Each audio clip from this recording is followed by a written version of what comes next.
अभी मैं मौजूद हूँ वीएमवी कॉलेज में।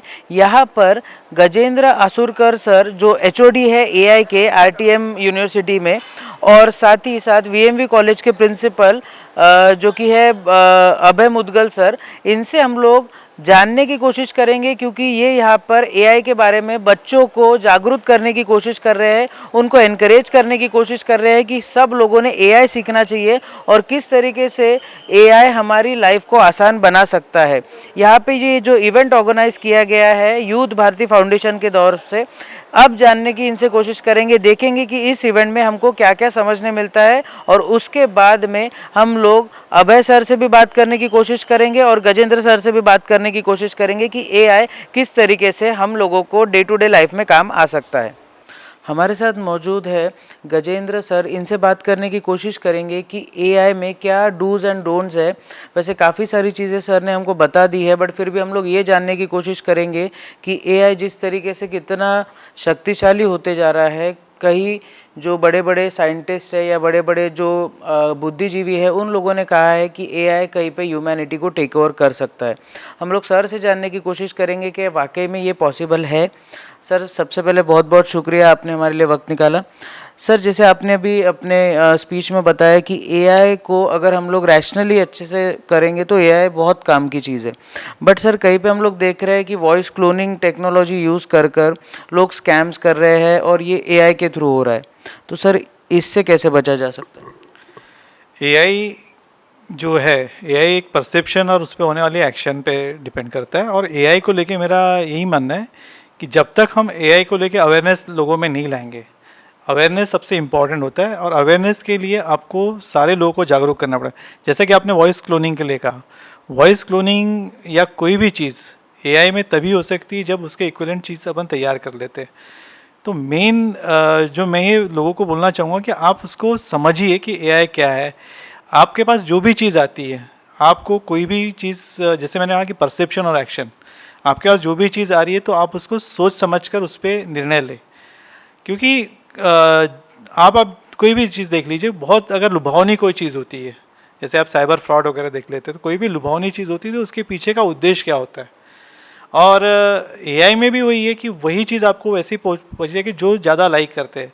लेकिन अगर आपका उसको देखने का नज़रिया, सोचने का नज़रिया और आपकी अप्रोच रैशनल होगी तो आप उस पर सही निर्णय लेंगे। और एआई का उद्देश्य यही है कि आपका निर्णय क्षमता को प्रभावित अगर एआई कर रहा है तो वो नहीं होनी चाहिए। और एआई जितने भी लोगों को अपन उपयोग में ला रहे हैं, उसका मेन उद्देश्य होता है कि आपकी निर्णय क्षमता को बढ़ाना। निर्णय क्षमता को बढ़ाने का उद्देश्य होता है कि आप उसको लॉजिकली सोचें, रैशनली सोचें और उस पर निर्णय लें।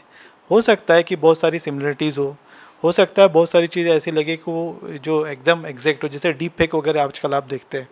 तो डीप फेक में भी आप उस चीज़ को, कोई भी चीज़ आज आपके सामने आ रही है तो एकदम से उस पर विश्वास नहीं करना है। और कोई भी जैसे चीज़ आ रही है तो उसको आप चेक करिए, ऑथेंटिकेट करिए और उसके बाद ही उस पर निर्णय लीजिए। और जहाँ तक आप स्प्रेड करने की बात आती है, फॉरवर्ड करने की बात आती है, तो मैक्सिमम लोगों को मैंने देखा है कि कोई भी चीज़ उनके सामने आ गई, बहुत कैची लगी, अलग से लगी, तो उसको एकदम से फॉरवर्ड कर देते। फॉरवर्ड करने के पहले ये सोचिए कि अगर ये चीज़ अपने सामने आ रही है तो उसको ऑथेंटिकेट करिए, कहीं से तो भी उसके सोर्सेज होते हैं। और आज का ज़माना ऐसा है कि आपके मोबाइल में पूरी ताकत है, आपके मोबाइल पे सारी चीज़ों को आप ऑथेंटिक कर सकते हैं। कोई इमेज भी आ रही है आपके पास तो आप उसको वैलिडेट कर सकते हैं कि यह सही है या कि नहीं है।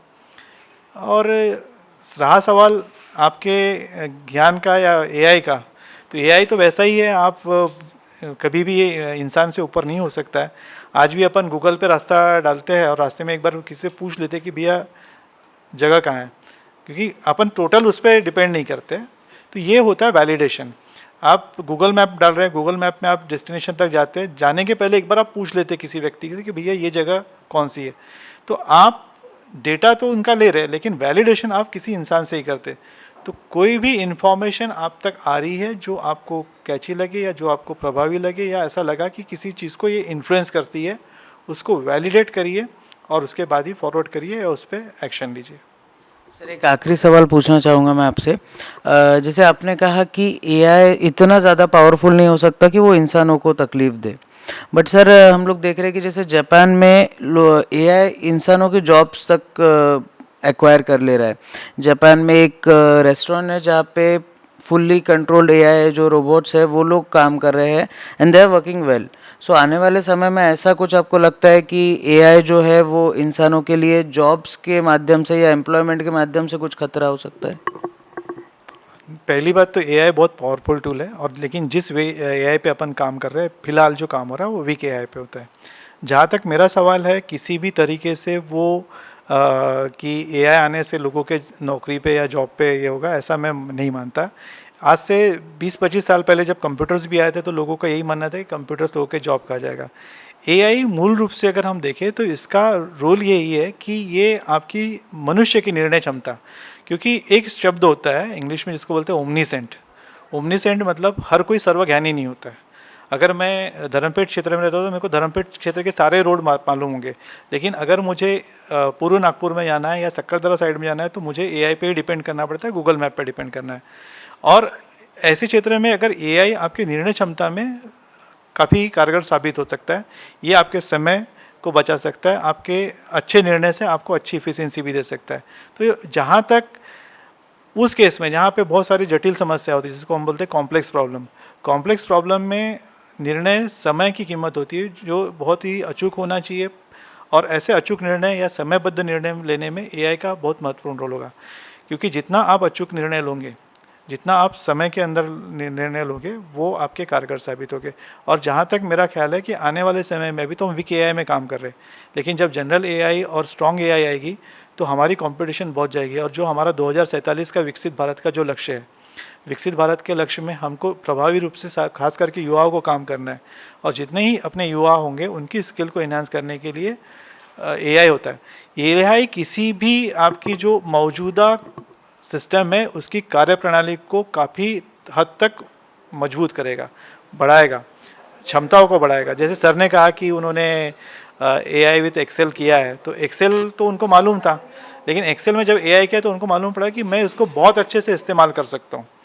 तो ये चीज़ उस एआई का पावरफुल टूल है।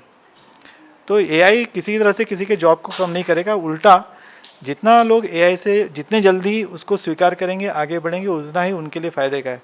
और मैंने हमेशा कहना है कि अगर नई टेक्नोलॉजी आ रही है तो उसको अडॉप्ट करना ही पड़ता है। उस टेक्नोलॉजी पे ज़्यादा सोचना कि मैं कब इसको यूज़ करूँ, तो उतना आप हो जाएंगे। तो जो अपडेटेड होगा वही आगे बढ़ेगा, अगर आप अपडेटेड नहीं है तो आप आउटडेटेड हो जाओगे। अभी हम लोग वीएमवी कॉलेज के प्रिंसिपल अभय मुदगल सर से भी पूछने की कोशिश करेंगे कि ये जो इवेंट उन्होंने ऑर्गेनाइज़ किया था, इस इवेंट के पीछे क्या सोच रखते हैं और किस तरीके से युवाओं को वो और ज़्यादा प्रोत्साहित कर सकते हैं एआई सीखने की तरफ। सर सबसे पहले बहुत बहुत शुक्रिया हमको वक्त देने के लिए।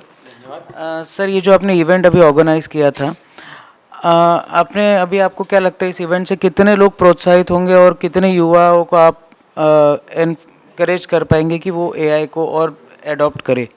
सबसे पहले मैं बताना चाहूँगा कि हमारा महाविद्यालय की जो विद्यार्थी की प्रवेश क्षमता जो है 7,000 विद्यार्थियों की है। आज हमने जो विद्यार्थियों का आज कार्यक्रम में सम्मिलित किया था वो प्रमुखता से डेटा साइंस और बीएससी मतलब विज्ञान से रिलेटेड विद्यार्थी थे। तो ये तो केवल एक पहल थी। आने जो हमारे जो विद्यार्थी जो अलग अलग क्षेत्र से आते हैं, काफ़ी बाहर के भी स्टेट से विद्यार्थी यहाँ पढ़ने आते हैं, तो हमारा मुख्य उद्देश्य ये है कि एआई टूल का इस्तेमाल करके वो अपने जीवन को बेहतर बना सके। और आने वाले समय में जितनी भी टेक्नोलॉजीज़ है जिसमें एआई का इस्तेमाल होता है, उसको यूज़ करके वो खुद के लिए एक स्किल बेस्ड, अभी जैसा आपने एक सवाल पूछा था सर को कि कहीं एआई बच्चों की जॉब तो नहीं खा जाएगा, तो अगर हम एआई को हम सही ढंग से समझते हैं और उसको हम सही ढंग से स्वीकारते हैं तो एआई से जॉब जाएगी नहीं, एआई से जॉब क्रिएट होगी।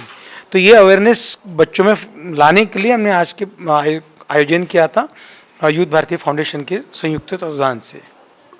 सर एक सवाल और पूछना चाहूँगा, जैसे एआई है, हम लोग आजकल आर्टिफिशियल इंटेलिजेंस की इतनी बातें कर रहे हैं, हम लोग चाह रहे हैं कि आर्टिफिशियल इंटेलिजेंस से काम आसान होता है, बट वहीं पे अगर उसका हम लोग नेगेटिव इम्पैक्ट अगर सोसाइटी पे देखें तो कई सारे लोग हैं जो इसके विरोध में भी है कि भाई गवर्नमेंट ऑफिसेज में एआई नहीं आना चाहिए, या फिर बच्चों की स्टडीज़ में एआई को इन्वॉल्व नहीं करना चाहिए, तो उन लोगों के लिए आप क्या मैसेज देना चाहेंगे?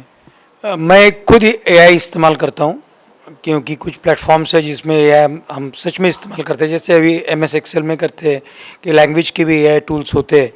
तो एज ए टीचर और एज ए स्टूडेंट भी, मैं खुद विद्यार्थी भी हूँ, तो मैं सोचता हूँ जब एआई मैं यूज़ करता हूँ तो एआई आपको एक ऑप्शन देता है कि सही क्या है और गलत क्या है। ये सोच तो हमारी होती है, जैसे सर ने कहा कि रीजनिंग तो हमको करना है, तो अगर एआई अगर आपको कुछ इनपुट देता है तो वो इनपुट सही है गलत है, तो ये सोचने की, ये निर्धारण करने का जो क्षमता है हमें खुद में होनी चाहिए। तो मेरे ख्याल से आपने जो सवाल उठाया कि एआई की वजह से बाकी सब लोगों में भ्रम हो रहा है कि शायद फ्रॉडुलेंट केसेस ज़्यादा हो गए या फिर एआई की वजह से निर्णय क्षमता कम हो जाएगी, ऐसा नहीं है, बढ़ेगी।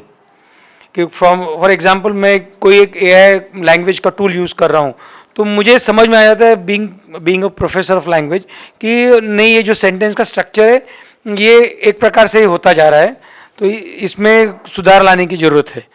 तो ये आज की जनरेशन तो बहुत स्मार्ट है, तो बच्चों को भी समझ में आ जाता है। तो अभी मेरे सामने कुछ बच्चे एप्लीकेशंस लेके आते हैं तो चैट जीपीटी से जाते हैं वहाँ पर और चैट जीपीटी में टाइप कर देते हैं और फिर वो एप्लीकेशन मेरे सामने आ जाती है। एक दो एप्लीकेशन पढ़ने के बाद में एप्लीकेशन के 2-3 वर्ड्स ही समझने के बाद में समझ आ जाता है कि बच्चा एआई का टूल यूज़ कर रहा है, लेकिन सही तरीके से नहीं कर रहा है। तो जिस दिन उसके समझ में आ जाएगा कि एआई का इस्तेमाल अपने आप को बेहतर बनाने के लिए कर सकता है, अपनी लैंग्वेज को सुधारने के लिए हो सकता है, अपना काम स्मार्ट तरीके से करने के लिए हो सकता है, तो मुझे लगता है एआई हमारे लिए एक बहुत अच्छा वरदान साबित होगा। इससे किसी को भी भयभीत होने की ज़रूरत नहीं है। और यूथ भारती फाउंडेशन ने तो ऐसे प्रकार के कार्यक्रम केवल महाविद्यालय में नहीं, मैं तो चाहूँगा कि आप मोहल्ला स्तर में या कहीं ग्रामीण भाग में जाकर कीजिए, जहाँ पर बच्चों में भी अवेयरनेस आए कि एआई का इस्तेमाल करना चाहिए, एआई टूल्स क्या होते हैं समझनी चाहिए। बहुत बहुत शुक्रिया सर हमारे लिए वक्त निकालने के लिए।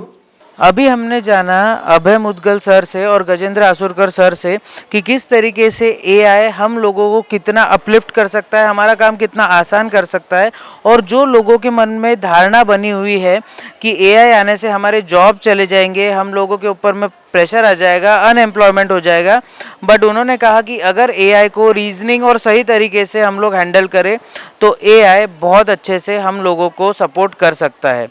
कैमरामैन प्रवीण सूर्यवंशी के साथ मैं शांतनु अग्रवाल, महाराष्ट्र टीवी 24।